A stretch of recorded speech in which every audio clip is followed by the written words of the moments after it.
patología a nivel cardíaco, así que la auscultación debería seguir normal. Primero debemos tener en cuenta los puntos anatómicos para poder ubicarlos y ubicar las válvulas cardíacas. Entonces, primero debemos situarnos en el hemitórax izquierdo. En el hemitórax izquierdo podemos encontrar la válvula pulmonar, la válvula aórtica y la válvula mitral.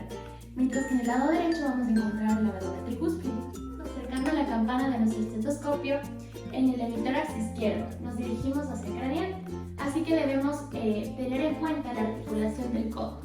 Nos encontramos en el quinto espacio intercostal. Aquí podríamos auscultar la válvula mitral. Nos dirigimos hacia el cuarto espacio intercostal. Aquí vamos a encontrar la válvula aórtica.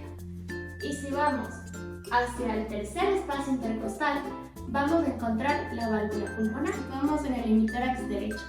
Debemos igual tener en cuenta la articulación del codo. En el lado derecho, en el cuarto espacio intercostal, vamos a encontrar la válvula tricúspide. Y bueno, para finalizar, debemos recordar que el corazón produce dos sonidos principalmente, el sonido sistólico y el sonido diastólico. El sonido sistólico va a ser el cierre de la válvula mitral y tricúspide y la apertura de la válvula sinoidea, mientras que el sonido diastólico va a ser el cierre de la válvula sinoidea y la apertura de la válvula mitral y tricúspide.